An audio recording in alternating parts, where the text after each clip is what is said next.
And we are live. What's good, child? Welcome. I really want to know podcast, man. I'm your man, Dale Saint. How y'all feeling out there, man? Happy Monday. Happy Monday. Whew, yeah, yeah. Happy Monday. That's all I can say. We are in crunch time, ladies and gentlemen. We have a show. We have our first big show of the year, March 22nd. And just doing a lot of work, getting that done. Like, we're inside of 2 weeks. So like when you're doing promotions, when you're doing stuff, once you get inside of 2 weeks, it's really crunch time. So it's go, promote every chance you get.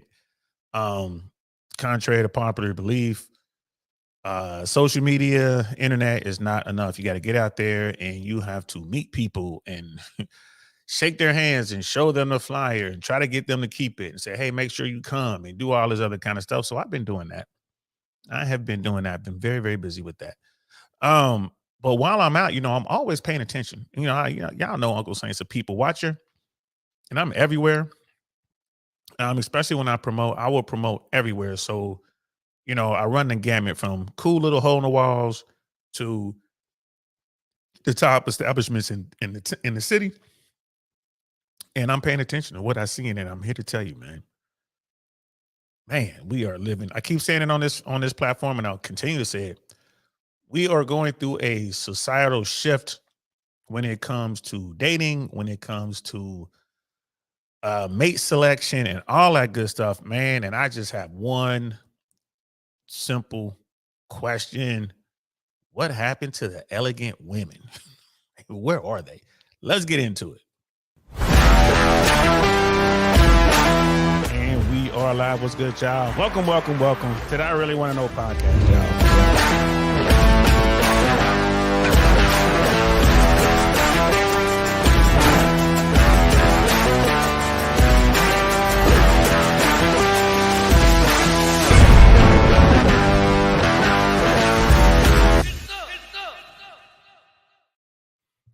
Get some indeed. Shout out to Sister Shushu, man. She's all the way over in the Middle East right now, man, celebrating her birthday weekend. Shout out to her.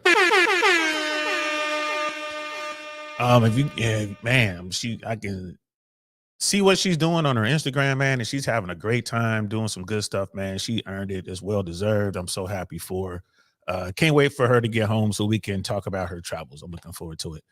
Um, Yeah, man. Like I just wanted to have this conversation. Just so you guys know, like, you guys can find me on Instagram. I really want to know podcast. And on Instagram, you'll see me promoting our comedy shows. We have every Tuesday here in Tampa. And then we're also, we're trying to grow and then kind of do some bigger shows. So shout out to the comedy arc. Shout out to my man Darren. And DC813, man, my dude Trey, aka DJ Too Sweet, who's our DJ for our events. Jacoby out there, man. Shout out to everybody who's on board, everybody that got on board in the basement, and they're gonna rock with us as we grow this thing. And it is what it is. I'm telling you, I love entertainment, I love comedy.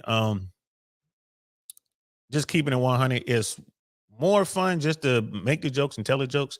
The business side is tough as a challenge, just like, being a comic is a challenge. The business side is a challenge, is a different world. And I do both. But I'm here to tell you, it's like, ooh, it is what it is. I do both, but I really enjoy just getting on stage telling jokes. The business side is way more challenging. But hey, it is what it is. I want to be well rounded, and I know both ends of the spectrum, and I think that helps me out a lot.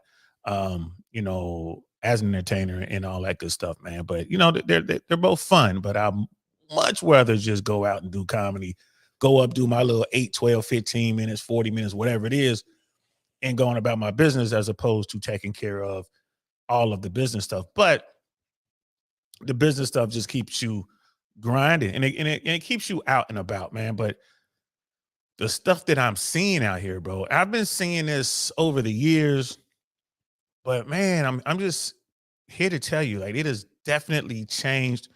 Um, the pendulum has swung way over here when it comes to dating and the way women just have chosen to present themselves.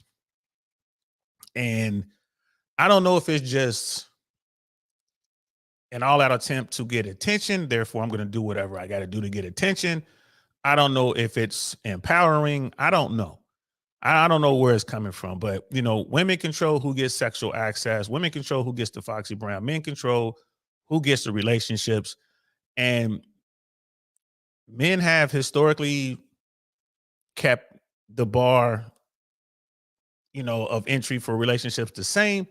The only difference is where that guy fits, on a scale of things. Like, is he in the bottom 80 or is he a top tier dude? That's the only thing that kind of really changes, because that's gonna dictate what type of standards are set forth. It's gonna dictate how much he tolerates or whatever. But when it comes to sexual access and what women are doing, I'm here to tell you, man, here in today's world, you know, in the 2020s, it's I want to say it's never been easier to get sexual access. Like, women are just making it happen, just about it. And then advertising themselves, man. You look at OF, you look at Instagram, you look at whatever social media, there are a lot of women out there just over sexualizing themselves. And it's just one of those things, man. It's like, man, it's crazy. And I'm not trying to beat up on anyone. I'm just, you know, I study the game. I'm seeing what's going on, and this is what I'm noticing. Um, there used to be a time where women held themselves uh to a higher standard. I mean, women, you could be sexy and powerful, but also elegant and graceful in the way that you move. I'm not seeing that anymore. In fact, let's look up the definition of elegant.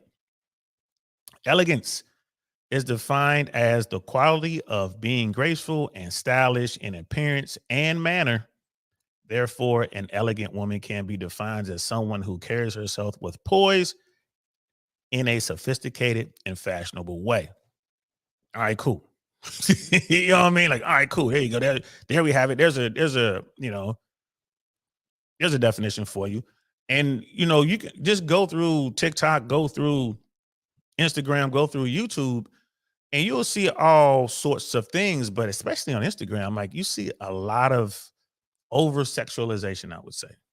And this is, women doing their thing, wanting the attention or trying to attract a certain type of person, certain type of man. I'm not quite sure exactly what's going on there, but and then of course there's OF when you monetize, your sexuality. And let's keep it 100. Dudes aren't making a kind of money on a OF account that women are. Like, there's no market for it. There's just no market for dudes. The only dudes I know on OF are making money. They're selling products or teaching you how to be a player. They're teaching you how to do something. They're not, showing pictures of their feet in oil. They're not, what I mean, basically pleasuring themselves for your enjoyment or for your payment with different devices. Guys aren't doing that, or just straight up, being intimate with their significant other or whoever, is just adult content for money. A lot of people, they hate when you say that, like, man, it's just sex work. You know, Nothing elegant about it. And there are people out there, though. There are people, you look at this page here. Maggie, the substitute teacher. Shout out to Maggie. I met her. I would see, I never met her in real life, but I would see her in the YouTube trenches, man, like Suzette Speaks channel. Seen her a lot on uh Melanie, like Sister Melanie's channel. And she's like, out there trying to bring back, I guess, the femininity, you know what I mean, that's out there. And I'm talking about Melanie King, ladies and gentlemen, for those who don't know, like Sister Mel doing her thing. Um, and you go through Maggie's YouTube and she's just, highlighting, cooking and being feminine and, uh, you know, being elegant and carrying yourself a certain way and setting up meetups and setting up courses, trying to help women to embrace that side of themselves, man. I mean, here's one right here. Do you believe elegance belongs in the workplace? How can it help if how can it help you if so? Talking about traditional gender roles and all that kind of stuff. So, you got Maggie out there. There are other people. I know Pearl Davis tried it, just pearly things, but that was, she was just trying to, I think, make some money. You know what I mean? I don't know where Pearl's true belief lies there. I mean, it is what it is. It's like, I don't know. But when I go out and I'm out here on a regular, when I go out, I'm seeing things out here and boy, I'm here to tell you, like it's crazy. You know what I mean? It's crazy. Um, I was out with a buddy of mine, and this guy took me to a place. This was about a year or so ago. And this guy, I mean, he's a little older than me, but we're both in our 50s. And he took me to this spot, bro. And man, I mean, it was just no one in there that I really wanted to talk to as far as women. I mean, women are just bending it over, twerking, turning up, getting lit, you know what I mean, drinking. And I'm looking around, and it's like every fourth or fifth table was just all women. Like women are buying bottles. And I'm just sitting there, I'm watching this. I'm like, gosh, man, I mean, these women are really in their masculine right now, bro. Like it is like we bosses, we here. What's up? I mean, even in the way that they talk, like the way they carry themselves, it's like almost like they ready for some drama, right? It's like hands up, like, yo, so I'm just sitting there chilling. And at one point, a woman comes up to me. She's like, wow, I see you just sitting here. You're not talking to anyone. I'm just curious why. I'm like, this ain't my scene, babe. Like, just keep it 100 what you love. This isn't my scene. Like, but there's so many beautiful women in here. I'm like, yeah, I'm not trying to talk to anybody in here. Like, any woman in this place right now, it's not for me. And then she kind of sat there because she's like, well, I'm here. I'm like, well, do you come here often? She's like, well, no, my friends there, they brought me. I've never been here before. I'm like, exactly. You coming back? She was like, no, I probably won't. Exactly. It's not my scene. And then she just kind of sat there and she's like, well, it's not mine either, and she wound up just sitting there with me for a while. We chopped it up, and I ain't gonna lie to you. I didn't believe what she was saying. She was telling me she's not like these women. And she was just whatever. I'm like, nah, man, I wasn't believing a word. I think she kicks it in spots like that all the time. You know what I mean? Like that's your crew. Them the people you with. This is where they be at. This is where you at. So I wasn't even, I didn't want her Instagram. I didn't want her phone number. I never bumped into her again. You know what I mean? Again, this was a while ago, but I never bumped into her again, because I don't go to those places. I bet you if I were to go to that spot this weekend, she would be there. If I went there for the next 4 weeks, Friday or Saturday, she would be there. Guaranteed. Guaranteed. And they were getting, women were they're getting so much attention in here, bro. And it was all just hypersexual. All of it. I mean, it was just, man, like, bro. You know what I mean? It was just a head scratcher for me. A head scratcher. Women have come away from elegance. They've come away from, what I mean, they're feminine and that feminine energy. They're not trying to enhance a man's life or add value, but they still want the top tier dudes. They want the best. You know what I mean? Like, all right, I ain't mad at that. Hypergamy is what it is. They want the best. I'm not mad at all. Cool. Whatever. Do you? But they're not having success and they're not changing things up, at least not now. Some women are. Right. And the young girls, and by young girls, I mean those women between 18 and 26, they're doing their thing. Like, I was talking to a young woman that I know, what was it, Friday?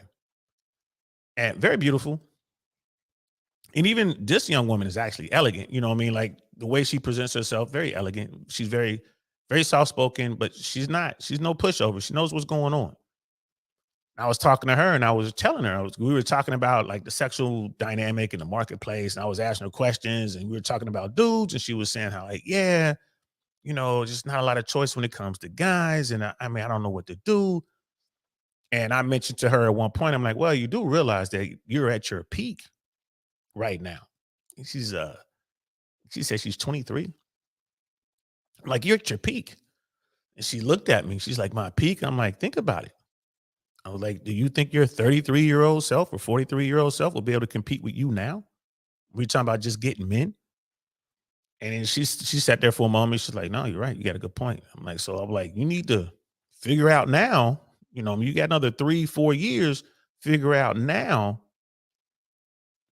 what you're trying to do and who you're trying to be with, and then make your move. Like if you're trying to get a top tier dude right now, then have to get yourself in situations where you're around these type dudes, and they're going to be older dudes, right? And she's like, yeah, like, or if you want a guy who's closer to your age, find a guy that you believe is going to do well over the next 10, 15 years and bet on him.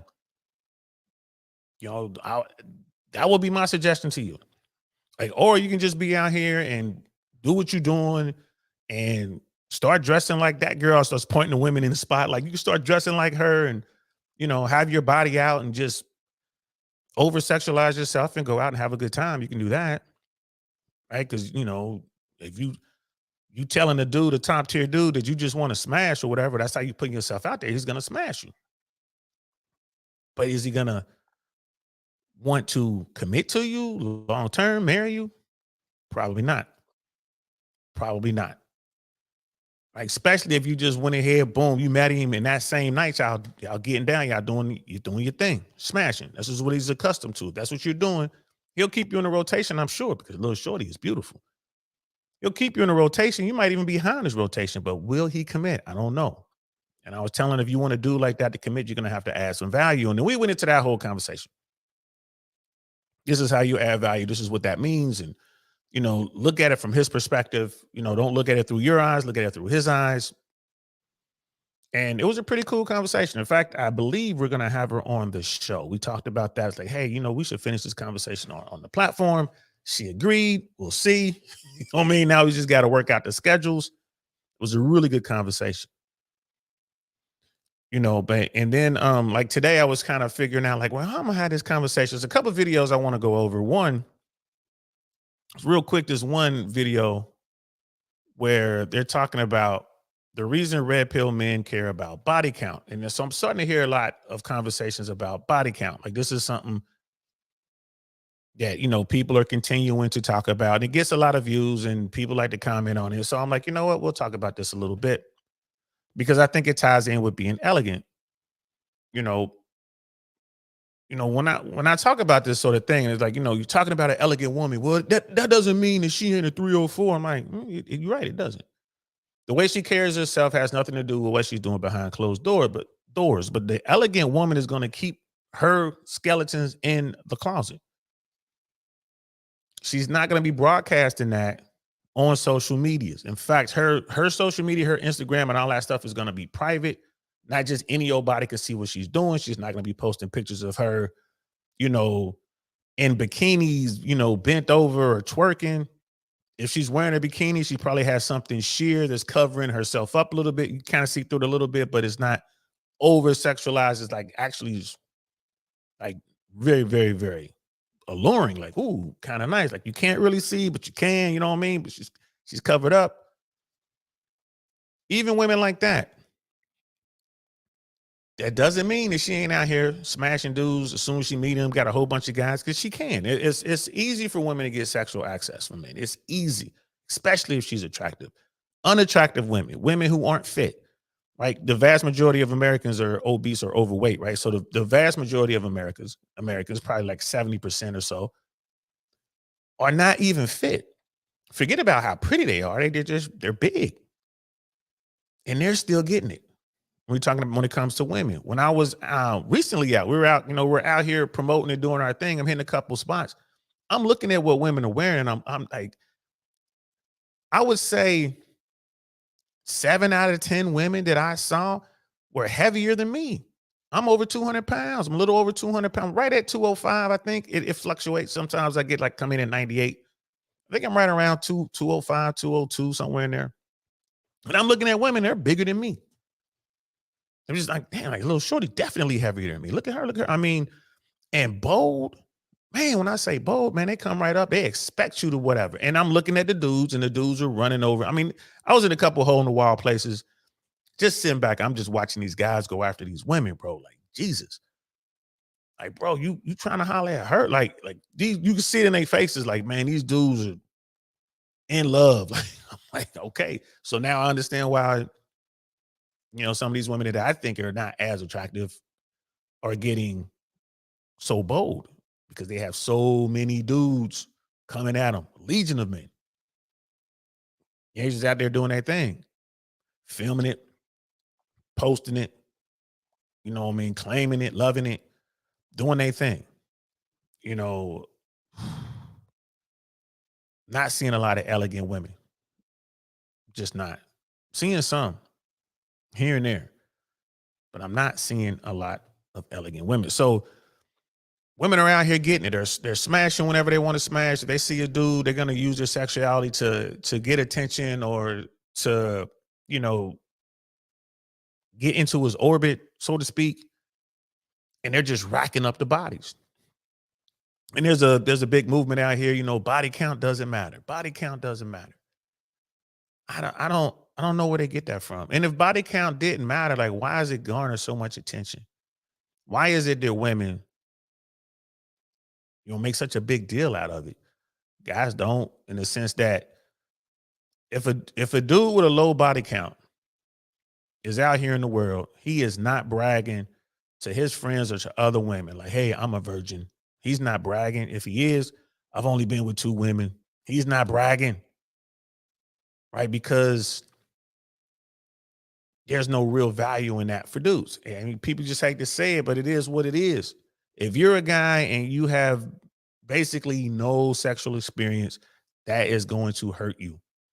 If you are a dude out here and you have a lot of sexual experience, you have a fairly high body count, that's only going to help you.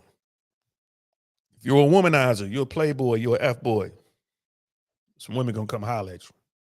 Now, if you're a woman, you got a high body count, that's going to go against you, especially for the type of dudes that most women want, the higher tier guys. It's going to go against them. Brother Pitney's in the building. What's good, fam? It's going to go against them. Now, I'm not saying don't have sex, ladies. I'm not saying that at all. All I'm saying is keep that stuff in the closet, man. Keep it on the low. Right? There are women out here who are saying they'll come out and tell you they have a body count, a high body count. You can see it. You can go on to whatever podcast. That guy has a female assistant, young Asian woman. I don't know her name, but she was doing the show. It was her, the guy who runs the whatever podcast. I think his name is Brian, and then her mom and dad. I think it was her biological father and her stepmom. I think it was like, but mom and dad were there, and she told her father on the stream her body count, and was something like 5 or 6 or something like that. And her father was devastated. She said it as if, oh, it was only 5, like, oh, it's just 5 or 6.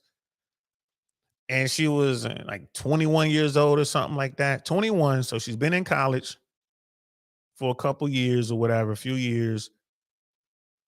And her father was devastated when she said the number. She instantly keyed in on it, but it was nothing she could do. It was too late. It was 8. It was 8. Thanks, bro. Maddie, yeah, I don't watch it. Like, brother Penny, like, yeah, it was 8. Like her body count was 8. She's still in college. He was crushed. Her father was devastated. I didn't take the time to find the video. Y'all can find it though. It's out there. Her father was devastated. Why? Because when she just sits there, like if you were to take her away from that set of the whatever podcast and just place her wherever, in some nice lounge or at the park or wherever, you would look at this, oh man, that's a beautiful young woman. Man, she looks out, she's quiet, she's very pretty, she's very fit.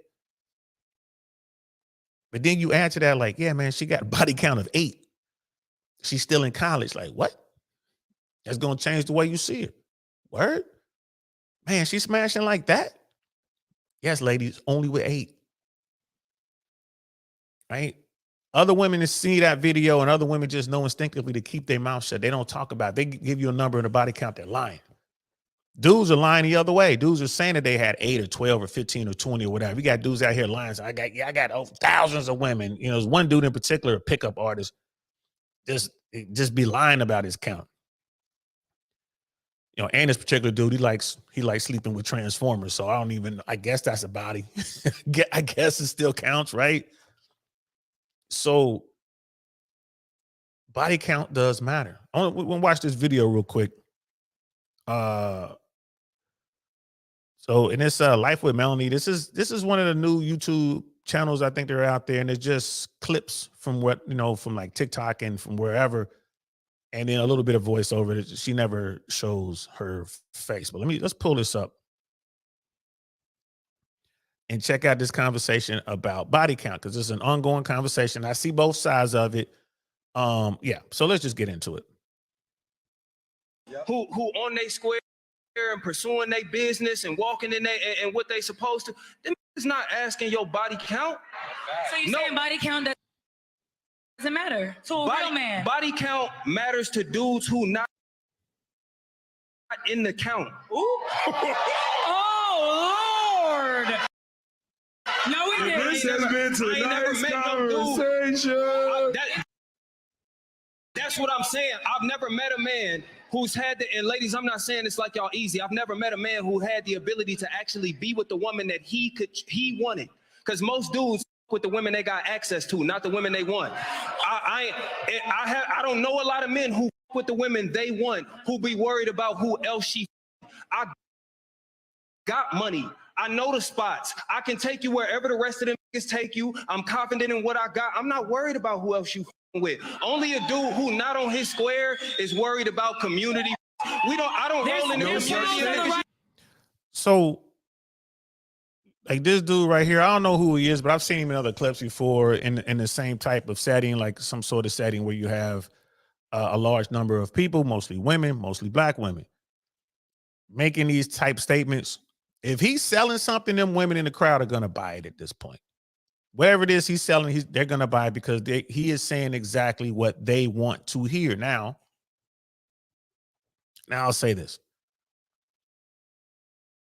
I get where he's coming from, but for him to say that men who are good at womanizing or men who have done the work and now these guys are at, in the top 20, maybe the top 10 percentile of the most sought after dudes or whatever, guys who got themselves together, they're fit, financially stable, they are worldly, well-traveled, they're charismatic, funny, all that stuff, right? That guy to sit there and say that guy doesn't care about your sexual past when he's considering you for, his life mate, his wife, I think that's disingenuous.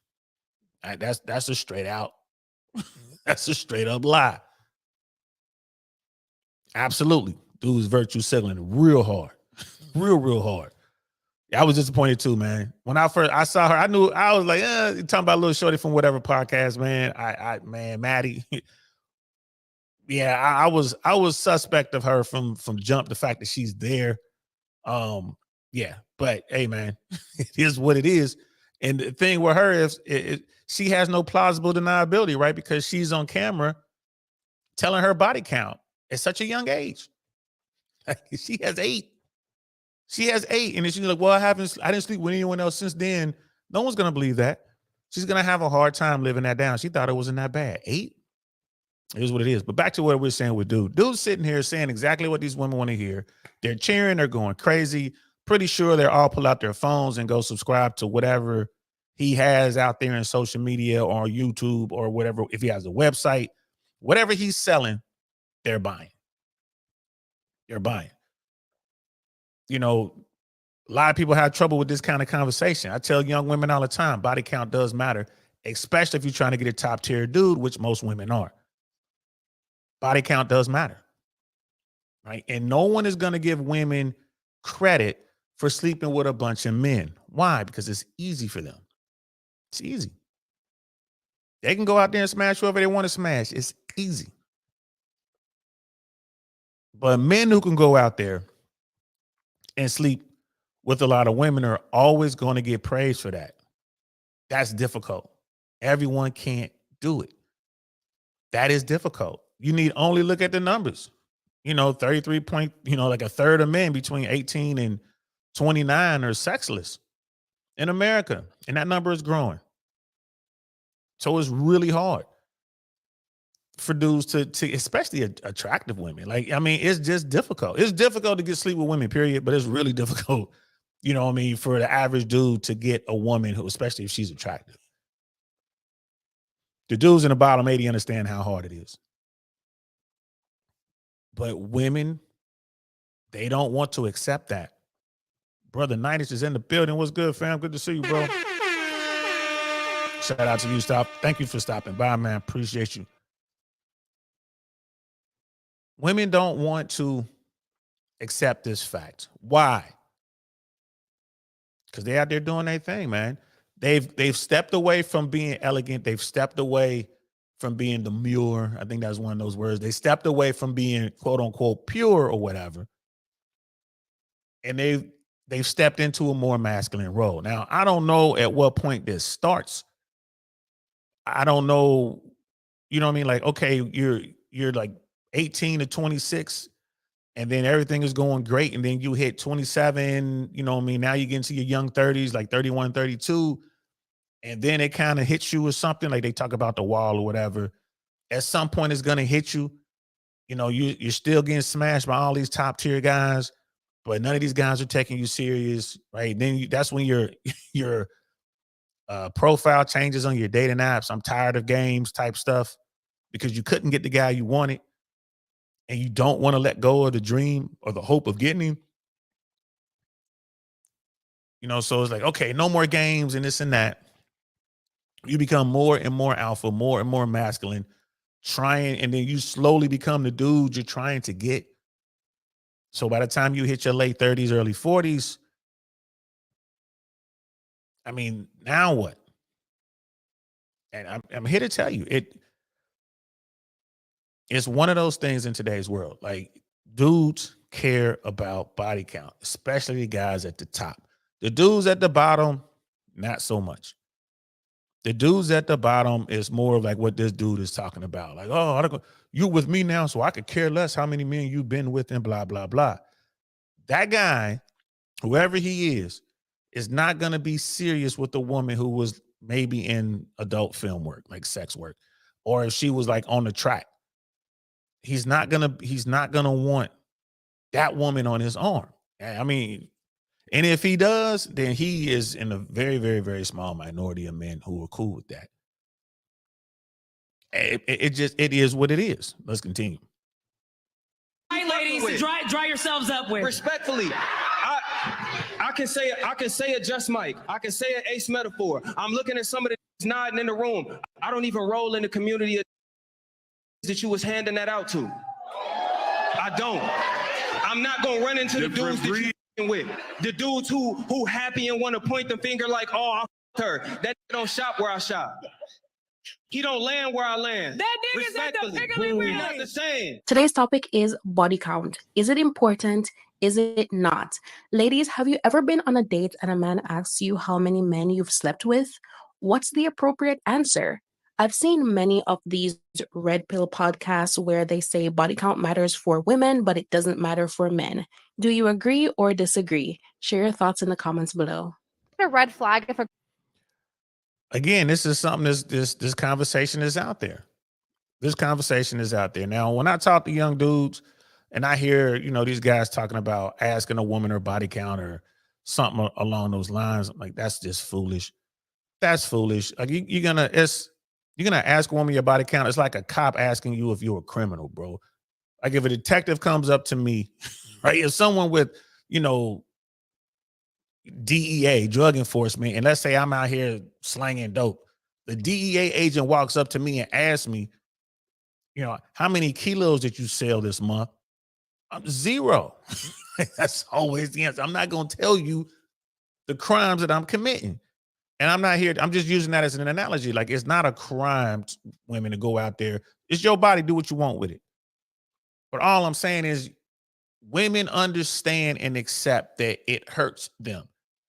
It really does hurt them. If it helped, if women believed that a high body count would get them the top tier guy, they would get them Prince Charming, then every woman will be out here saying they got 100 body count, no matter, even if they were a virgin, they will say, yep, I slept with 100 men. If they thought that was going to help them achieve the goal of getting that top tier guy, that high value man. But they understand that the opposite is true. The opposite is true. And all women understand how easy it is for them to get sexual access from a dude. They literally just have to snap their fingers. Doesn't even matter how attractive or unattractive she is. She can get some D. Just keep it 100. She can get it. It's out there. It ain't hard for her to get, but it's extremely difficult for a lot of men. Some dudes are just natural, whatever, for whatever reason. Women just come to them, maybe because they're tall, like they're really muscular. Maybe they come from money or whatever. But the vast majority of dudes, they struggle with this. They struggle. And women are out here doing what they're doing, smashing these dudes, and then realizing like, uh-oh, this is a problem. Now, I don't want society to highlight the fact that it's a problem. I don't want society to tell me that I'm wrong and there's some consequences attached to my actions. No, I don't want to do that. So what we're going to do is we're going to shame the entire society and make them say, nope, you're not even going to, you can't ask a woman about her body count. And these young dudes, I tell them all the time, like, you ain't got to ask that question anyway, because you know she's going to lie to you. All you got to do is pay attention to her actions. That's all you got to do. Pay attention. Who does she know? Right? Take her places. Listen to what she's talking about. Listen to what she tells you. Pay attention to what she knows. When you go different places, like, you know, I mean, if you're driving a high-end vehicle, if you're driving around in a Bentley or like a high-end BMW, like maybe a BMW M8 or something like that, or, you know, you got a Mercedes AMG. How familiar is she with that car and the functions of that vehicle? How familiar is it? Like, can she program your phone? Can she program the channels? Does she know how to maneuver and all that stuff? If so, cool. How is it that she knows how to do that? She's never owned one. She never had one. Like, she drives a Honda. How did she get access to a vehicle? So much access to this vehicle that she knows how everything in that vehicle works. Pay attention. Pay attention. Does she know the maitre d'? Does she know the promoter? Do they know her? Like, do they see her coming? Hey, Pauline, how you doing? Who's this? You know, we go to the bar. They rush over to her to give her hugs and stuff like that. Every place you go, check in a high-end hotel. Let's say you check in at the Mondrian or you check in at a Satai or something like that, and the people know her when she walks in. Bro, like, bro, she works at Target. How is it that people in this hotel, where the average cost of a room is $700 a night, knows her? Did she work there? No, she never worked there? I wonder. You don't have to ask a woman her body count, bro. You just have to pay attention. So the guys who ask the question are just silly. Their game ain't got up to the point where they can see what's going on, right? So let's continue. A girl has a high body count. Yeah, of course. What do you mean, of course? Why does she have a high body count? I don't know, maybe because why does the guy have a high body count? A guy and a girl are not the same. And what do you think a high body count is? Myron's talking point. Shout out to Anything Myron. over 2. Over 2? Yeah. So basically, if she's not a virgin, Yeah, you should save your body for your husband. do you save your body for your wife? A guy and a girl are different. What are your guys' opinion? A guy and a girl are different. I mean, and you know, like, again, these guys are online, they're in these spaces and they're hearing these talking points and they're just they're gonna parrot this stuff back. Men and women are different. You know what I mean? There are, you know, very few double standards that don't benefit women in our society here in America. You know what I mean? It is what it is. And one of those double standards that don't, you know, help women is the body count thing. If a man runs up his body count, then he's going to be looked at as a stud. He is the dude. There's many ways that guy can run it up. I mean, that guy could be good at whatever. He could be good at lying to women or whatever. Like, it depends on the game he's running, whatever. You know, but if he can get a lot of women, if he can get sexual access, if he's always surrounded by beautiful women, he's a stud. But if a woman is always out there, she's always with a different guy every week, she's, you know, hanging on and kissing on and all this other kind of stuff with a different dude every time you see her, they're gonna call her a 304. She's a slut. They're gonna look down on her. That's just it's the double standard. It is what it is. You know, and that's, man, a lot of people don't like it. They don't like it, but it is what it is. And now about body count. I'm gonna be 100% honest. I was 100% like influenced by this like Andrew Tate red pill thing, which was a bad thing. If I'm being honest, it was a bad thing. And like, it's like I wanted completely the opposite. I wanted like just a virgin girl. What I am to judge someone off like body count or how many people you slept with, if like mine is also higher. To me, body count matters in both ways. If I'm trying to find someone to be in a relationship with and spend my entire life with, I want them to have experienced enough where there's never an amount of curiosity left that they feel like they might want to go and, you know, explore it one day. This dude's got it backward. He's foolish for thinking that. He's saying, I want my woman to be experienced enough to where she doesn't want to go out and experience the sexual marketplace, right? Well, the problem with that is she's going to come across a dude that for whatever reason was just the perfect fit for her, right? In more ways than one. Like he hit on all cylinders. Physically, he just made her toes curl every time. Like, you know what I mean? She's coming hard, like coming smooth. She's squirting, all that. Emotionally, he's right there. He's stoic enough to where she feels safe in his presence, but he understands her enough to where they can communicate and she feels that she's capable of sharing her innermost fears and he's not gonna get those up. You know what I mean? It's safe with him. If she comes across that guy and then he's a guy who's well respected, he's well dressed, he smells good, everyone knows him, you know, he's taken her out on so many opportunities, like 3 or 4 trips and like just showed her things. He led her into experiences that, you know, he was the first to help, you know, to show her these experiences. So that guy, if she comes across that guy and if for whatever reason it doesn't work out and now she's with you, bro, if that dude shows up again and he wants to holler at her, she's more than likely she's gone. More than likely she's gone. So that's that whole alpha widow concept. You don't want her out there finding these dudes who are, let's keep it 100, fellas, better than you. You don't want her to find that dude losing. Now she's kicking it with you and she's like, all right, he's cool, you're cool, but you don't match up to that guy. And that guy shows up into the picture or whatever, bro, she's going to go holler at him. Even if it's just for one more night, she's going to go holler at him. And, you know, like I said, ignorance is bliss. You'll probably never catch her. But if there's an opportunity for her to be with that guy, she will leave you, man, in a heartbeat. Bye. I'm going with him. I'm moving to Tulum. I'm moving to Ibiza. I'm out of here, man. I'm moving to London because that's where he's living. And I'm going to live with him because that's my soulmate.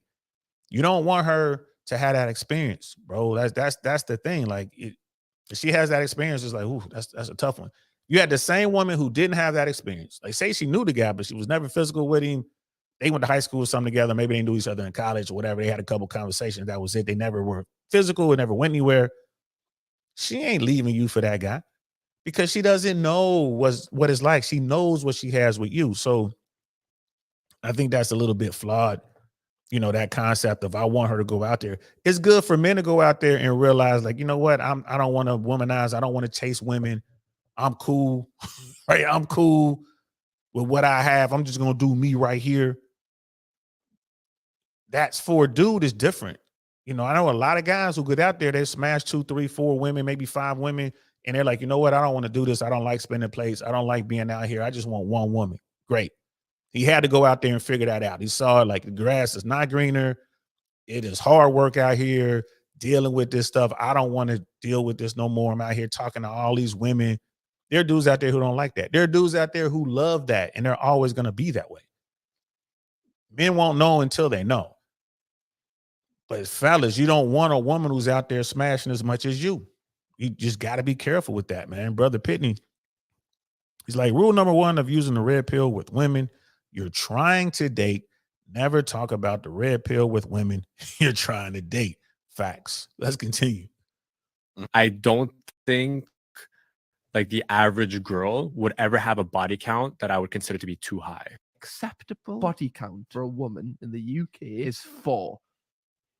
And any woman that has had sex with over 4 people should be considered a whore. It's just so strange because it's literally a made up concept. So why are we like telling people that they're a whore because they've had consensual sex with more than 4 consensual adults? Like, why is that a big deal? This is why a woman's body count will always matter. A woman's body count will always matter because a woman's purity is the value that men seek for in a relationship. We don't want our woman with experiences. We want a woman that we can share experiences with. Every man wants to give experiences and share them with his woman. So this is why a woman being with many men is a huge turnoff to men. You can't change what we desire. The same way women want a strong, fit, tall man, men want a pure woman. Men want a woman that brings him peace. Men want a woman that can be nurturing. And a woman who has been with less dudes is usually more nurturing, more feminine, more caring than a woman who isn't. That's why a body count for a woman will always matter.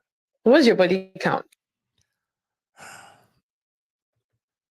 You know, everyone has their take on this whole body count thing. When I talk to women about this, they'll get real upset talking about body counts and body counts shouldn't matter. And they say all these things. And it's like, well, are you encouraging being promiscuous? Are you saying that women should go out there and should every woman have like 20 bodies? Is that what you're pushing here? No. Like, so, you know, like, so what are you saying? What, would you consider a woman with 20 bodies or 50 bodies or 100 bodies? Is that woman a 3 or 4? Well, I mean, I wouldn't do it, but if that's what she wants to do, and that's when you get into that whole, the way females see it and the way men see it, right? When you go back into 16th, 17th century, 18th century, and people were courting and stuff like that, and women were pure, right? Of course, there were women out there who came from good households, maybe even royal. They were just out there getting smashed by other people and they were keeping it on the low, right? Casanova, his name is synonymous with smashing chicks. Casanova, the real Casanova, not the rapper. That guy was back in during the Renaissance era whenever he lived and was running through women. He had the ultimate game. And those women kept it a secret. Casanova was doing his thing, sneaking out of the bedroom window, sneaking out of the bed chambers or whatever they called them, whatever. You know what I mean? He was doing it. And women were saying, like, yeah, you want to holler Casanova. Women are going to do what they're going to do. The difference being they kept it on the low for a bunch of reasons. But they kept it on the low. Now women just want to broadcast it and it's starting to bite them in the butt. You got all these adult film stars who are like, my past should not be held against me. And, you know, I want me a top tier dude or whatever. Even though she's worth millions, she wants a guy who's making more than she does, making at least what she makes or more, who's taller and, you know, and all that other kind of stuff. And then, you know, it's like, well, it's just unfair that no one takes me serious and none of these guys will take me out. These guys don't want to be seen with me. They don't introduce me to their family. It's like, yeah, man, because they can see you on TV on their TV if they got the DVDs, or they can watch you on their computer getting your back blown out by 15 dudes at the same time. And you can't sit there like, well, that shouldn't count against me. It does. It absolutely does. You know what I mean? Brother D-Mac is in the building. What's good, fam? Where are the women that look like pure class when you see her walking down the street, man? I don't know. That's the question, bro. I mean, I'm sure they're out there, bro. It's just the way media is today and the way society is. There's definitely this shift, and sexuality is being promoted. And I don't know if it's that they like to use the term psyop or whatever. I don't know why women are choosing to do this, but there are repercussions to it. Again, I'm not trying to tell someone what to do with their body. I'm simply saying, ladies, if you're out there, smash as many dudes as you want, but keep it quiet. Keep it quiet. Act like you're elegant. Fool them. If you're trying to get the top tier guy, go ahead. Don't be afraid to fool him. Don't get it twisted. Don't think that he's just going to accept it. Well, okay, you've been with 50 dudes. That's fine. You're with me now. And all these other guys are invisible. Nah, bro. She sees them all. She sees your homeboys.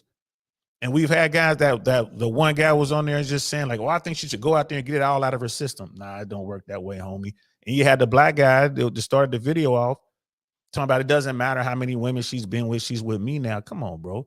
He is not going to have his wife. He's not going to marry a woman and say, I want her to be my wife, have my children, right? Even though he knows that some of his closest friends or maybe family members have smashed her. That is going to affect his choice. He's not going to sit back and say, well, I'm going to marry you even though my brother blew your back out, had a three-way with you and one of your homegirls. And for him to sit there and telling all these women all this stuff, hearing she's saying what they want to hear, they're all clapping and stuff. He ain't being 100% with it. Well, she with me now. Word? So it's okay if she made 100 adult sex films. But she's with you now. So it's fine. And if that's the case, if that's true, hey, man, you know what I mean? Then that dude is definitely in the minority in my book. Let's continue. Go and ask your grandfather. So boys that like to ask girls this question, please tell me why. What's your business? Why do you want to know? To prove she's a good girl or not? Because even if she gives you a number, how sure are you that she's giving you the right one, really? So why are you asking? Why are you just putting yourself through that headache? To know whether a girl is good or not, you have to experience her, spend time with her. That's how you know. It's not usually by body count, okay? Proof that body count matters. And she's right.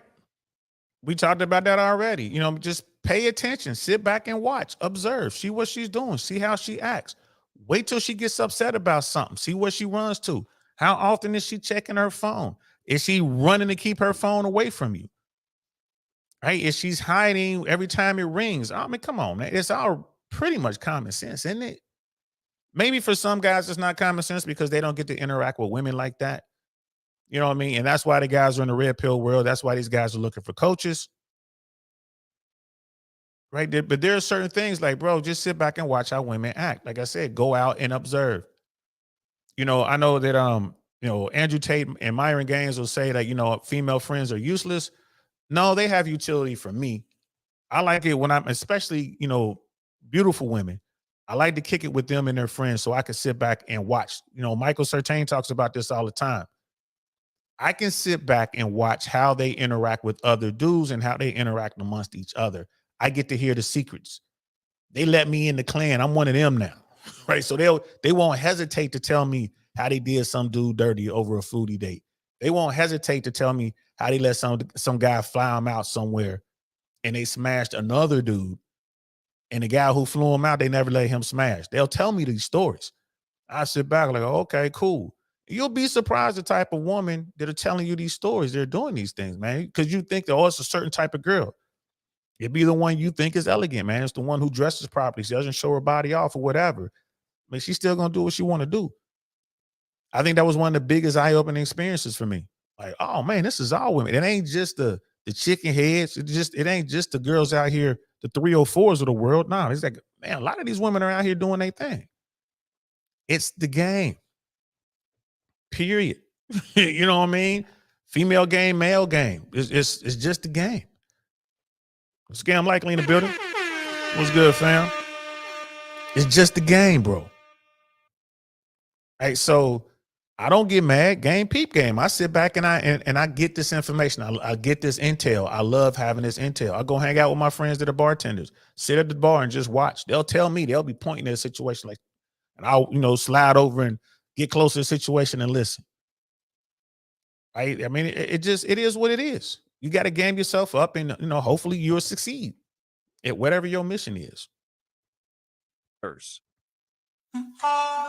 I want to teach you something about how body counts and things and why it's important, right? Okay, this is where the man starts in his life. He starts at the bottom. Anything that a man is going to accomplish in life, he has to earn it. I mean, in order for him to get to the top of this mountain, he's going to have to gain wealth, notoriety, fame, some kind of relevance, have some kind of worth or some kind of value. Women, on the other hand, are born at the top of the mountain because of what they have: sexiness, beauty, things of that nature, right? So the fact of the matter is that you've been in a VIP section that you didn't have to pay for, right? So pay attention to this right here, man. That guy that does whole math, draws the little drawings or whatever, does little cartoons. This reminds me of that. But this brother right here, he's dropping some facts, right? The Red Pill talks about this all the time. Myron Gaines talks about this all the time. Michael Serchain talks about this. Rich Cooper, all of them talk about it. Women are born with their wealth, all of it. All of their value, they're born with it. Men must create their value, which includes their wealth and keep their body right and gain wisdom and all that kind of stuff, right? So I like this portion of the video. Women start at the top. Men start at the bottom, right? I do agree with this 100%. Let's continue. several times, I've never been in one. The fact of the matter is that our value is earned and your value is given. Now, as we go up, this right here, networking, and we'll go up here and we'll go knowledge, and we'll go up here and we'll go money, and we'll go up here and then we go, success, right? Those are all things that a man have to achieve to get to the top of the mountain. Now, what a woman has to do is find reasons not to fall off this mountain, right? So let's say, boom, she goes down. Why? Because of attitude. Right? She has a bad attitude. Let's go down here. She goes down because she has body count. Meaning, the fact of the matter is that she's had so many bodies because all she has to do is preserve her virtuosity at the top of this mountain. But the fact of the matter is that she has been slipped up so many times and dealt with so many men that did not want a cuff, that did not want a wife. You mean to tell me that goddamn 50 niggas in your lifetime sat there and you gave them a shot and they didn't want to stick around, but you want this guy that's made it all the way up here to deal with you?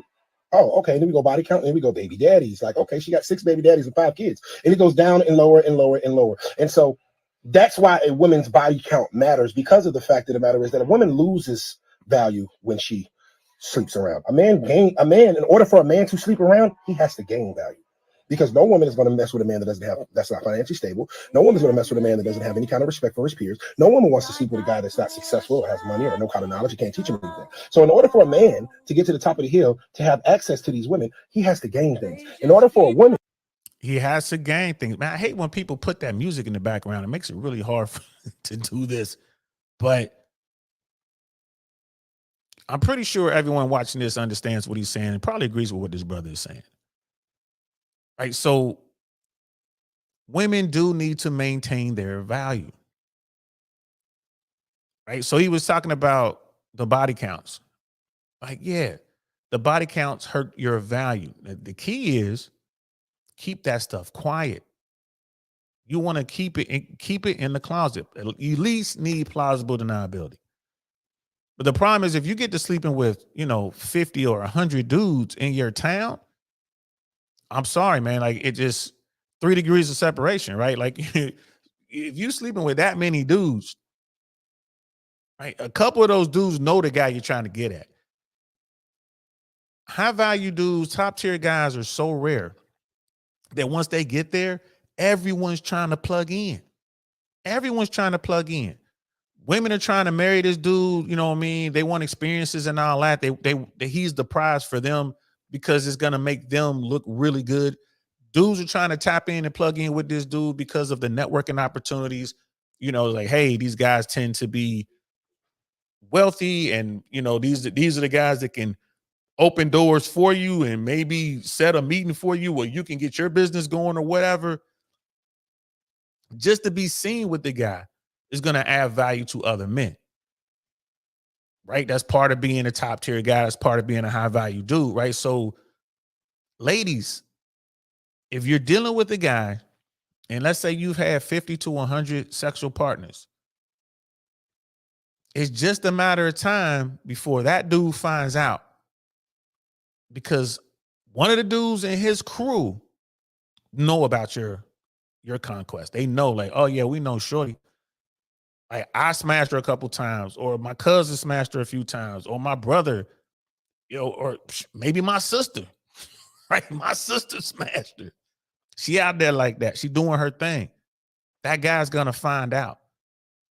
So if you're gonna do dirt like that, you definitely want to leave your area. You want to leave your community. Like if you living in Ohio, you want to get loose like that, man, go to California. Get loose like that.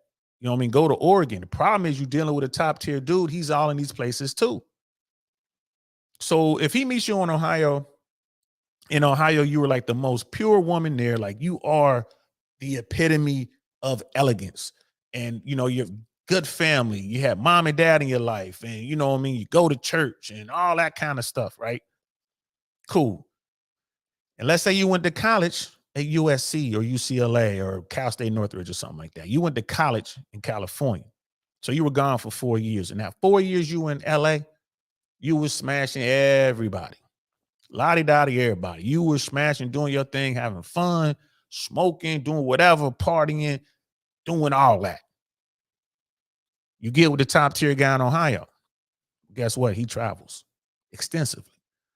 And you don't work your way, like you're going through the vetting process. You may be a year in, things are going pretty good. You're acting surprised, like you don't know how to get into the Lamborghini, so he had to show you, but you really didn't know how to get into the Lamborghini. You just acting like you didn't. Why? Because you've been listening to Uncle Saint. Like, act like you don't know how to do it.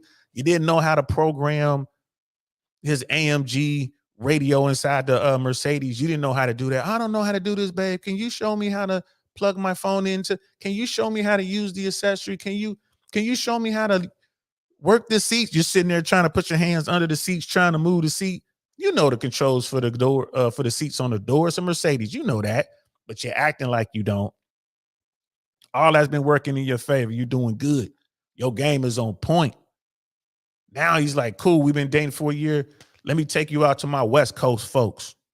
We're going to go out to LA. Right? So he got you on his arm. Y'all fly out business class, maybe first class, depending on what type of airplane y'all on. But y'all on the front of the plane, fly out to LA. Great. You know what I mean? He's at the Mondrian or the Edition, or maybe he's at the W, right? Wherever he goes, he gets the hotel room, right? Let's say it's the Mondrian. Right in the heart of Sunset. Pull up, check in. Soon as the car pulls up, they opening up the door. The valet guy knows you. Hey, Paulina, good to see you. Oh, wow, it's been a while. How you doing? So he's whatever. He ain't thinking about it, but he notices it. Go in and check in. Right? Check-in goes pretty good. Then the manager comes popping out from behind. Hey, Paulina, is that you? Oh, hey. Hugs. Now it's like, damn, you know the manager here at the Mondrian? Maybe he used to work here. Whatever. Get up to the room, is cool, whatever. Y'all go to dinner. Go to Mr. Childs. You pull up in Mr. Childs. Get there. Mater D knows you. Knows, hey, Paulina. Right? So now he's asking questions. Right? He said, what's going on? Well, I told you I went to Cal State Northridge, which was in the Valley. And, I was always over here in Hollywood, West Hollywood and Beverly Hills. That's it's where people hung out or whatever. But you can't hide from it, because eventually somebody's going to start saying names. Eventually, like you go to, wherever the cool lounge is. Nobu. It's like, okay, well, let's go to Nobu. Let's have drinks. I'm meeting up with my business partners or whatever. We're going to meet at Nobu in Beverly Hills. Right? The one on La Cienega, not the one out in Malibu. Go to Nobu. Bartender knows her. Right? And then before the top tier dude can walk up to the bar, the bartender sees her. What's up, girl? And immediately starts asking about guys. Have you seen, what's up? Are you here with Jacob? have you seen Jacob? Who the hell is Jacob? And that's when dude walks up like, who the hell is Jacob? Now she's doing a lot of talking, trying to spin this like, oh yeah, Jacob, was the promoter and da da da. And the girl behind the bar realizes she screwed up, so her face changes. Dude peeps that. You see what happens if you got a lot of people, right? If you got a web of 50 to 100 people that you done mess with, and you thinking like, I did it way out west, no one's gonna find out. The top tier guy can find out because he is traveling everywhere. It's just a matter of time before one of his associates recognizes her or recognizes you if you're the woman in this situation. And it's gonna be over. Like, dude's gonna figure it out, like, oh yeah, man, she was a party girl, she was a good time girl. Yeah, she went to Cal State. Yeah, bro, she was living over here. She was living in Studio City, doing her thing, bro. Like, yeah, man, I had her. My man over there had her. So-and-so had her. Yeah, that was about, a year and a half ago, 2 years ago, whatever. And dude's like, damn, a year and a half ago, I've been messing with her for a year. So she was shooting out there, doing her thing while she was messing with me. And then the guy's going to move on. Right? If body count didn't matter, then that should be a plus, right? She should have told him right away, like, yeah, I had 100 dudes, all of them top tier like you. So now it knocked her off the mountain. He climbed to the peak. She fell down a little bit. And then the whole thing with, having multiple kids with multiple dudes, there's no way to even hide that. Right? So, I mean, this is just how it is. Even in a situation we just talked about where she was coming off as a very regal, very, elegant woman, you're dealing with a guy who's going to put you in situations where your past is going to come back to bite you in the ass. And that's just how it works. Now, if you never leave Ohio and you got a guy who's just like middle management or whatever, you ain't got to worry about these things. You ain't got to worry. Right? Because you can kind of control that situation. And that's the one thing I wanted to throw out there as well. These women with high body counts and these women out here doing their thing, whatever, they know they can get a guy. They know they can have a relationship. There's always that backup dude, that emergency dude, or whatever you want to call him, the guy that's in the friend zone. The thing is, they just don't want him. And a lot of women, they're like, okay, I'm getting too old. Let me go ahead and be with this guy. Even though I done got a baby over here, he'll be a stepdad and, he'll love me and all that. And she's not wrong. He'll love her and work himself to death for her and all that. But she's settled. In her mind, she's settled. And she's still going to go out and have some fun when she gets disappointed. Sometimes she's going to I need a little bit of attention. So she's going to make herself up, put on her makeup, strap on the girdle, go out there, how to, look sexy when, one night when he's gone or whatever. And she's going to go do her thing. I've been with women who will smash and then go home to their dude. I'm like, ugh, like she is smashing. And then just met me in the club, came back to the telly or in the car, smashed, and then go home to her husband. Damn. But that's just the way it goes. That's the way it goes. Do elegant women do that? Well, I don't think they did back in the day. Some of them did, I guess. But it's just accepted now, man. This is what we do. This is how we get down. And I don't know the answer to it. But I do like that diagram dude wrote out about the mountain and getting to the top and all that. Like, ladies, you start at the top. Just don't fall down the mountain. Guys got to climb that mountain to get to you. Let them climb the mountain. Let them climb up there to you and then, choose well. Don't choose poorly. Choose wisely. And understand, if you can't get the top tier guy because they're on another mountain, get the guy that's on your mountain. He's the top of the sevens. He made it to the top of the sevens and you're a 7. Get him. Don't sit there and be like, oh, I want me an 8 or a 9. Nah, you ain't make it up that mountain. You on this mountain. But, and I think a lot of this settling for women kind of plays into, the whole divorce thing, or even before they even get married, just not understanding when they have a good thing. not understanding the mathematics behind being single in today's world, which brings us to our next video. And this was from Psych Hacks. Girl Math is the name of this video. I definitely wanted to do this, and then I'm gonna wrap it up. But women get into situations with good dudes who love them, and the guy might ask for something and the woman just loses it. I just thought this was a real good video. And then they wound up, breaking off the relationship, not taking into account how much that's going to hit them financially, not taking into account how old they are, and especially if your goal is to have kids and do all this other stuff. I don't understand why women are doing this.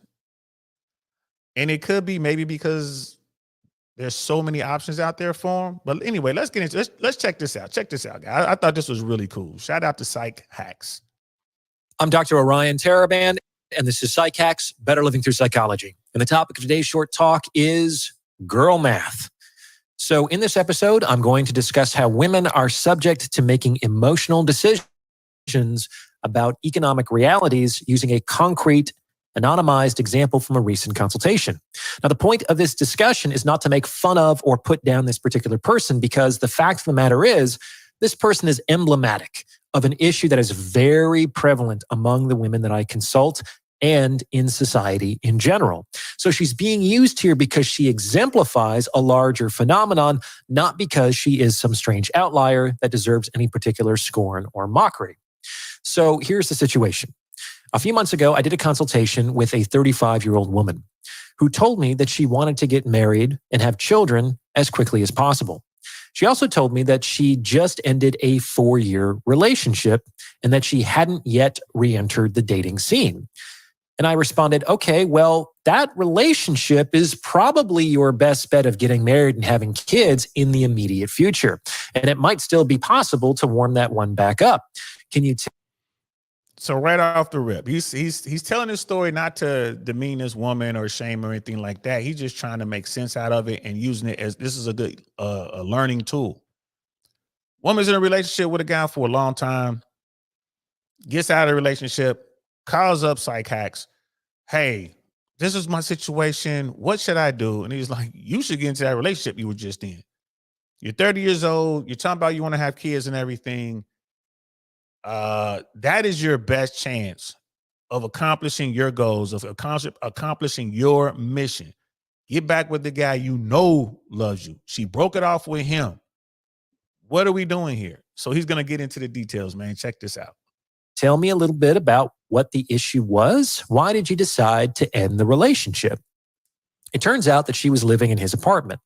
He took care of the rent and the utilities and the food and who knows what else. And in return, he apparently expected her to perform some low-value labor, her words. And I asked, what does that mean, low-value labor? And she told me that he wanted her to do half his laundry, which, to be fair, is kind of a strange request, half his laundry. But maybe she balked at doing all his laundry, and he was trying to get some skin in the game. In any case, the woman was apparently adamantly opposed to doing this man's laundry. Yo, y'all peep that. He's paying for everything. They're in San Francisco. Anybody want to know anything about Northern California? The cost of living, especially in San Francisco, is crippling. Crippling. She's living in his place. He's paying for everything. And he only asked that she does half the laundry. Now, she has her own job or whatever. But he's just like, look, she's doing her laundry. Right? She's doing her thing. Like, can you just do half of my laundry? Ooh, let's continue. The issue came to a head, and the woman decided to end the relationship and move out of his apartment. So I wanted to talk about this a little bit. First and foremost, as I discussed in the episode, The Trap of the High-Value Woman, you can't only do the high-value stuff.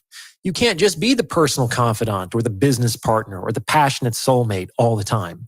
That's like expecting a job to be 100% what you want to do and 0% what you don't want.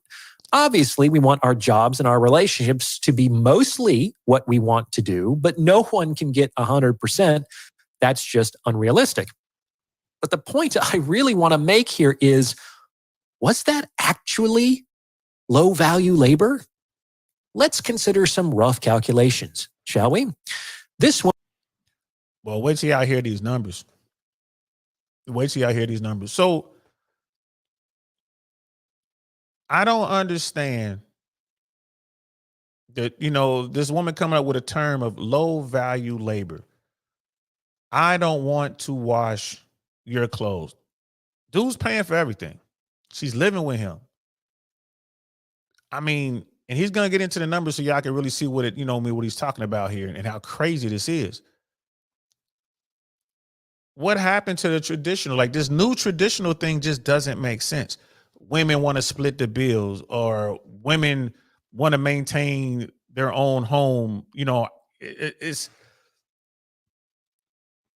some of that stuff I get. You want to be hesitant. You want to, you want to slowly transition into the situation. But once you decide you're going to be in that situation and y'all going to be together, why not take advantage of that? Especially in a place like San Francisco. Like, we can save so much money. Why not take advantage of that?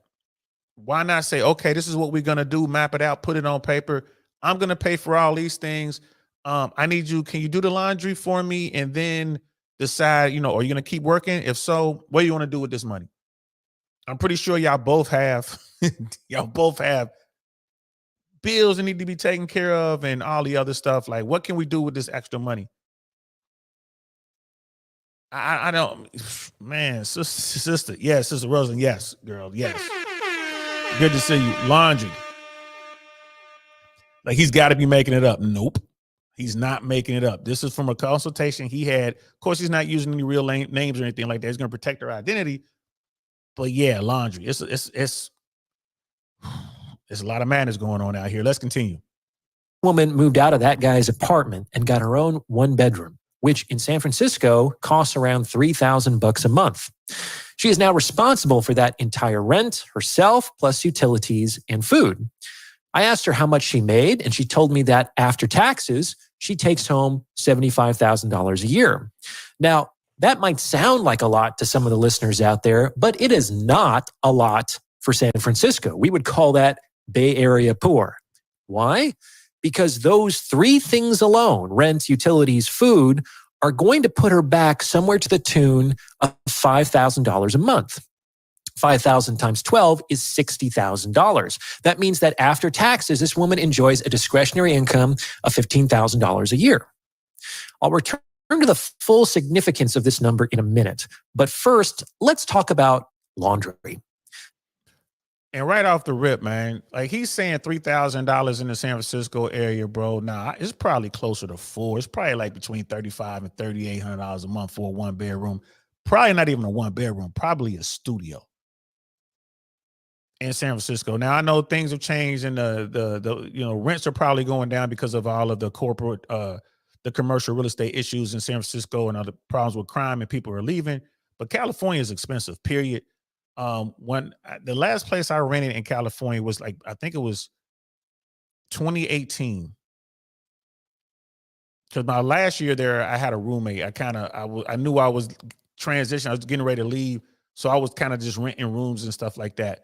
But the last time I had a 2-bedroom, I had a 2-2. It was,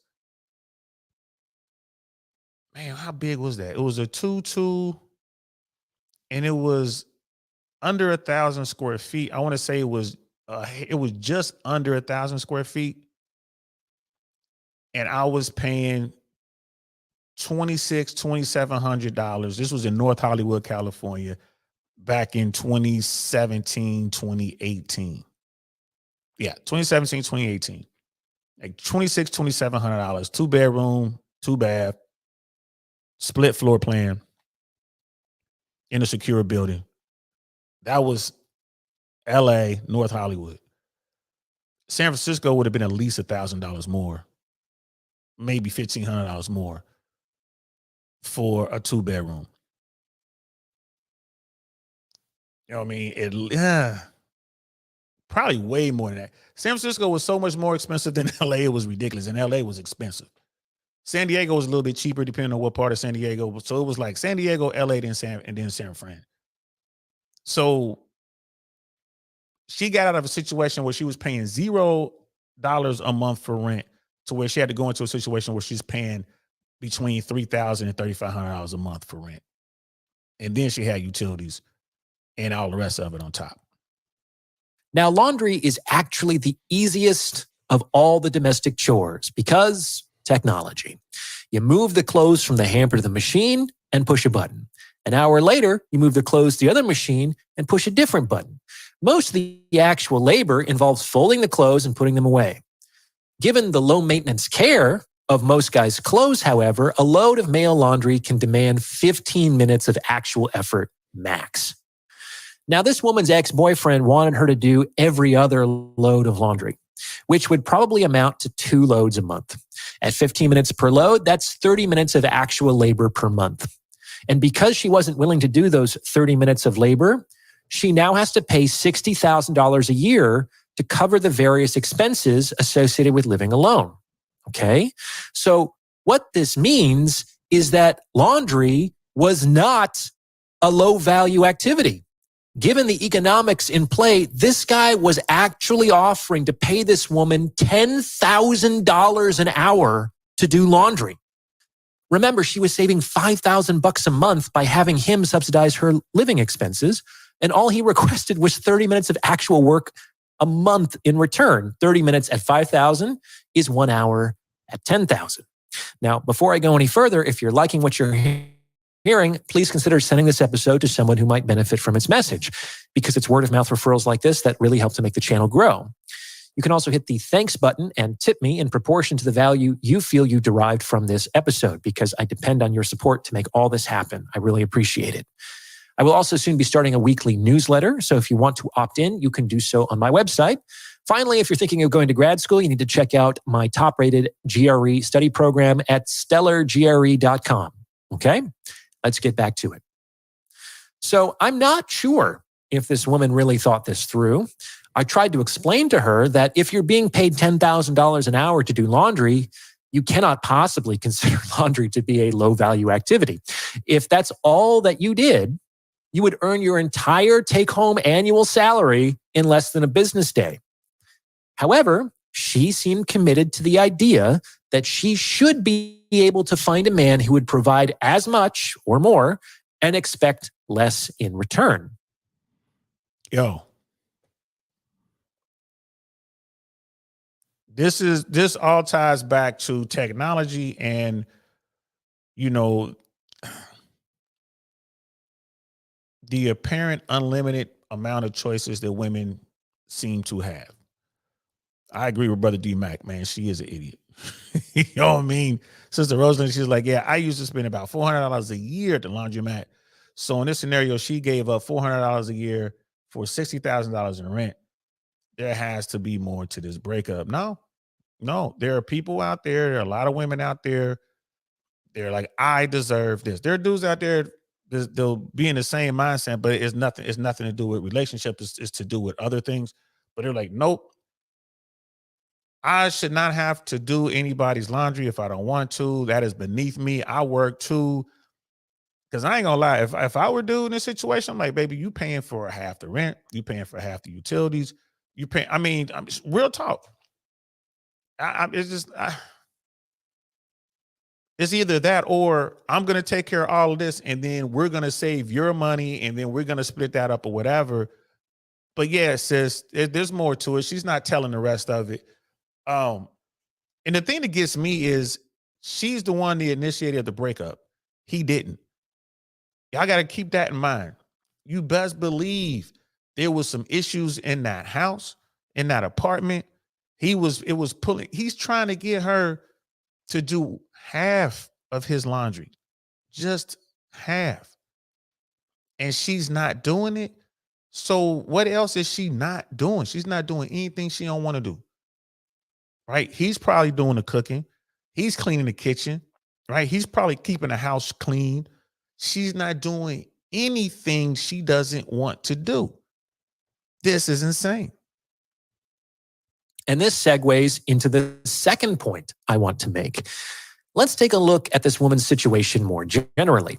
She's working a job with a take-home pay of $75,000 a year.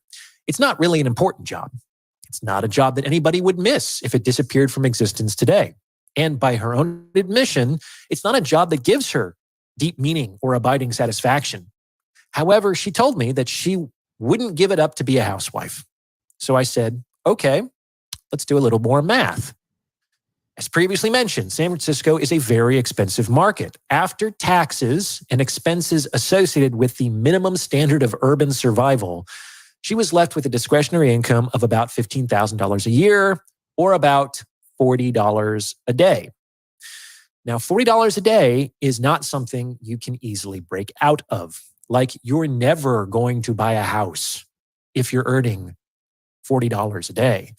Your car needing new brakes is going to wipe out 2 weeks of discretionary income. God forbid you get hurt or you get laid off.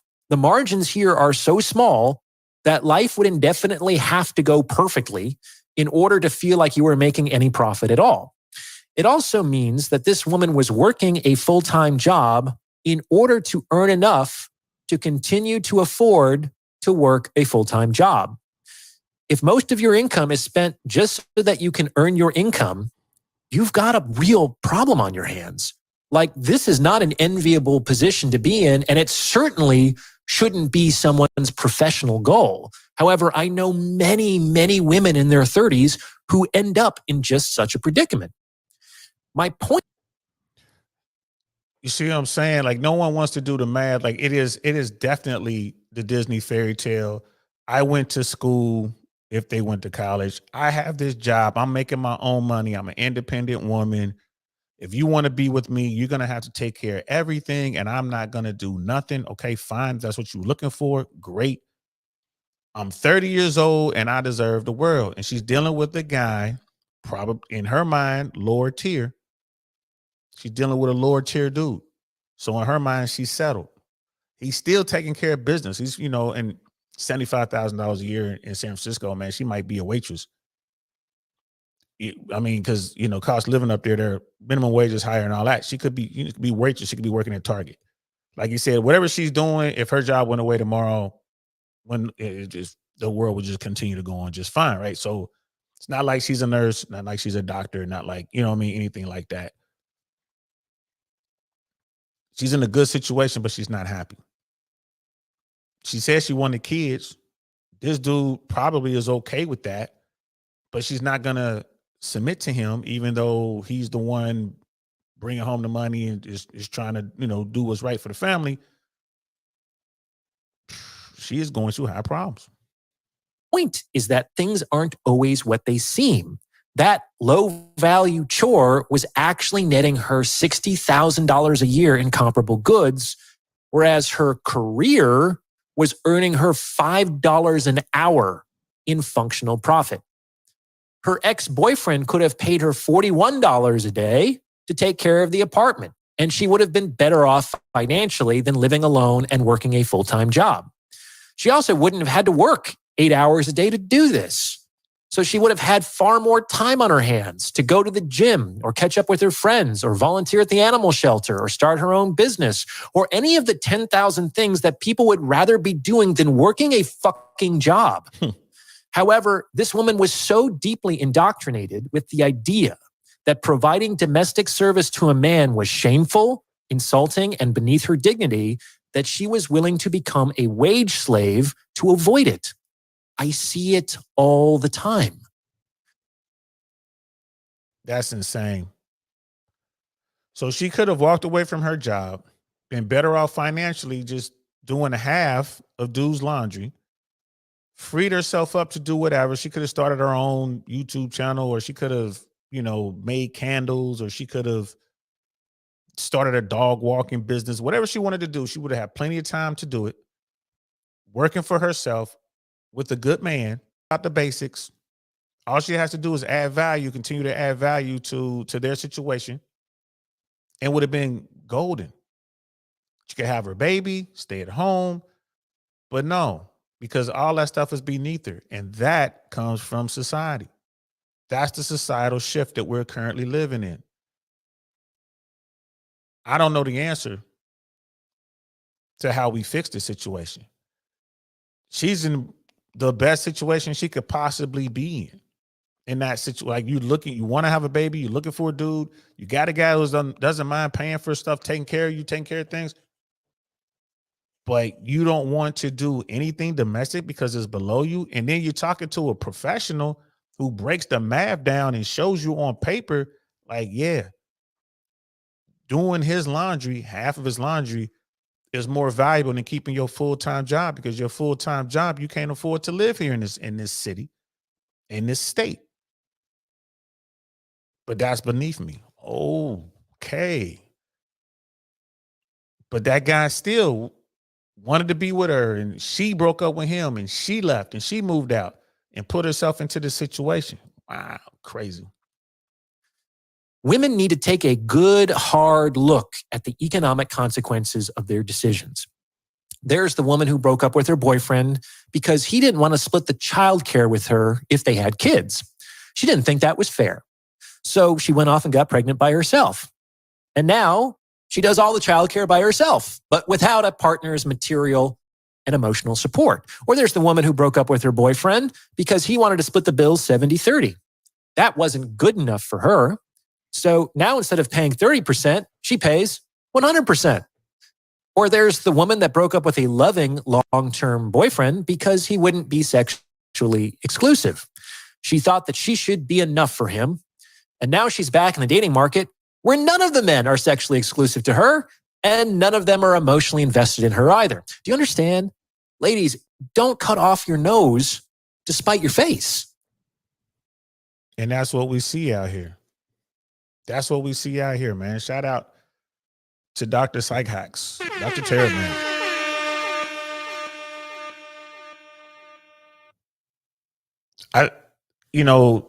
Today women are, well, I can't say are. Women seem to be more preoccupied at being the boss, being in control, being independent, that they look down on being elegant, being sophisticated, being feminine, being a wife, being a mom. They look down on that, like, oh, that's beneath me. And in some cases, they could be sacrificing their happiness. They could be sacrificing their sanity. Right? Father Time works against women, especially those women who want to have kids. Right? Childbearing years are called that for a reason. And yeah, we have medicine that can help, when women get older to have kids. But this is not a good thing. And then you get to a point where it's like, all right, I want a mate. I want a man to be with me, but only under these conditions. They must meet my conditions or I'm not going to do it. Right? That I want to have a baby and the guy's like, okay, we're going to split the child cost. No, I don't want to split them. So I'm going to break up with you, go out here and get a baby daddy. And I'm going to be a single mom and I'm going to pay 100% of the cost of having, raising this child. That math ain't mathing. There's the woman that he was talking about, I'm not going to do half your laundry. So I'm going to break up with you. And I'm going to go from not having to pay rent, not having to worry about groceries, not having to worry about utilities, not having to worry about, parking and all that kind of stuff because he was paying for all that. And I'm going to do all this on my own. And that's going to make me more alpha. And that's going to make me work even harder. And you know what I mean? And again, I'm going to become further and further away from being elegant. I'm going to become further and further away from my femininity so I can be out here and be a boss babe. And that's why when I go out, I don't see any elegant women really hanging out in some of these places. Even when I go to the high-end places, I'm seeing see-through outfits, tons and tons of cleavage to the point where like you can see the nipples. They got to keep pulling their cleavage up because their breasts are being exposed. Women wearing pasties and just not even bothering to cover their breast at all. Even in the high end places, a cool song will come on or whatever, and they'll just start twerking or whatever, getting lit, getting real drunk, hooking up. This is what I'm seeing. It is what it is.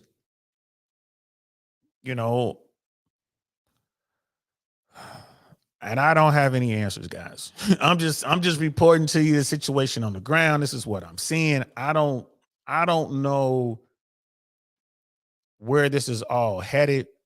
I suppose the pendulum is going to swing back the other way. I think younger women are looking at the women who are slightly older than they are, and they're listening to this stuff on TikTok, on YouTube, on Instagram, and they're beginning to see that that path may not be the path that they want to travel. I have a lot of young women sitting down and having conversations with me. I'm an older dude, and they can see, like, I ain't trying to smash, we're just having a good conversation. And they'll ask, like, well, what are these guys looking for? Like, I see you hanging out with this person, and I know you hang out with that person, and I went to your Instagram and I see these folks to be with. What type of women are these guys looking for? So again, I think the pendulum is going to start to swing back the other way. Women are paying attention and they're watching. It's like, well, I saw what happened to Paulina and how she lost out on the top tier dude because her past caught up with her. And I see Uncle Saint over here talking about keep it in the closet and plausible deniability. You know, maybe I should tone it down a little bit. All right, if I get an opportunity to kick it with this Chad dude and smash him, okay, fine, but let me keep it quiet. Because ladies, dudes do the same thing. Top tier dudes who go out here and they smash a big girl, right?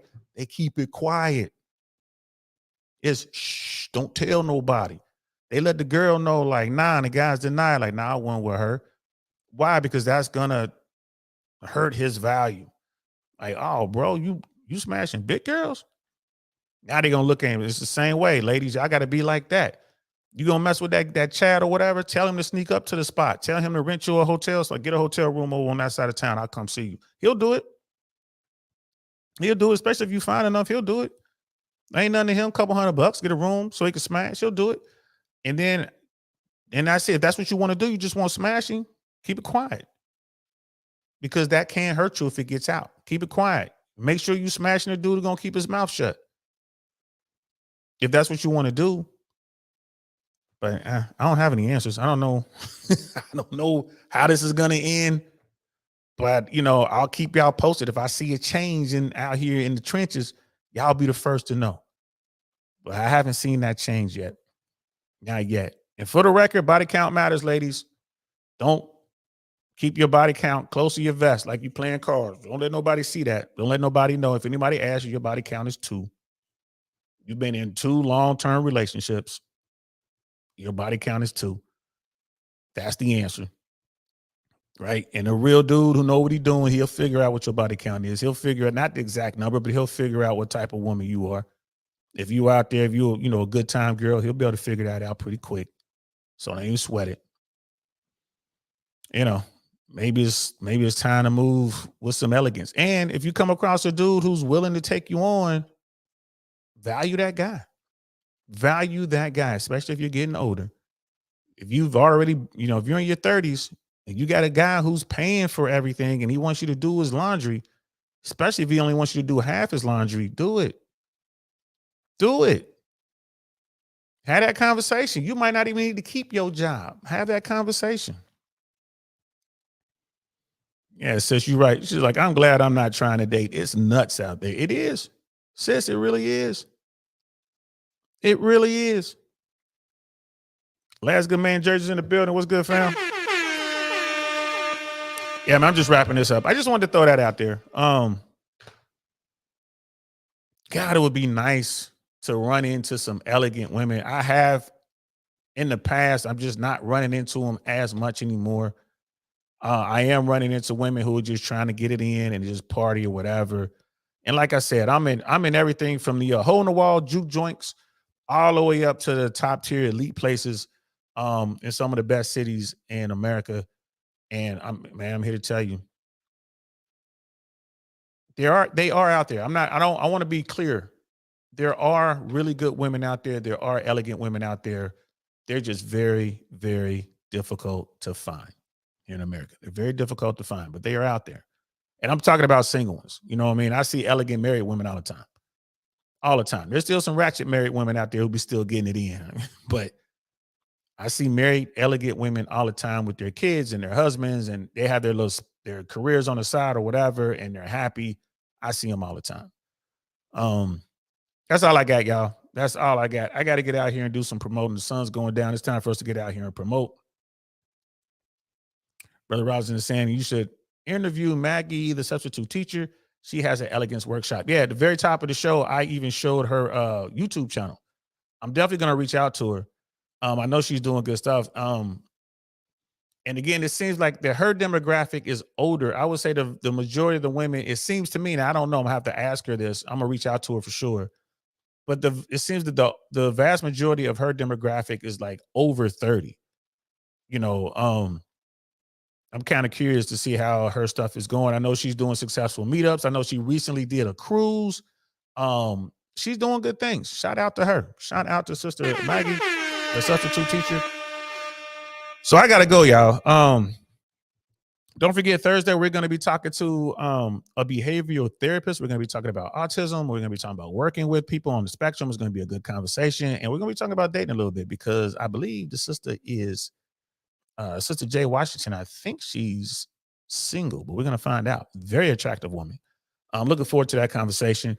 Tomorrow, I'll be on just a little bit earlier than normal. We're going to be talking a little bit about finance, like what's going on. You know, Wall Street is starting to, you know, show some signs of turning downward, which is, you know, Wall Street goes up and down. That's how it works. But there's a lot of talk about revised numbers and the job numbers and what's going on with the economy. We're going to be talking about that tomorrow. Commercial real estate is really in trouble right now. You're starting to see cracks in commercial real estate and, you know, the rental market in general. And yeah, we're going to talk about that tomorrow. And Wednesday, I'm not sure what we're going to talk about on Wednesday. But Thursday, we're all set up with our talk about behavioral therapists. So that's going to be a fun one. I'll see you guys then. Thanks for rocking out with me. I appreciate each and every one of y'all. This was a fun show.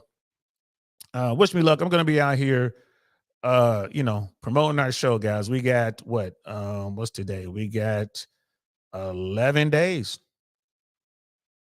11 days until showtime, right? So I gotta go. I'm DL Saint. This is I Really Want to Know podcast, man. I appreciate y'all. I'll see y'all tomorrow. Peace. Nothing like I've ever seen. It's just a thing of beauty.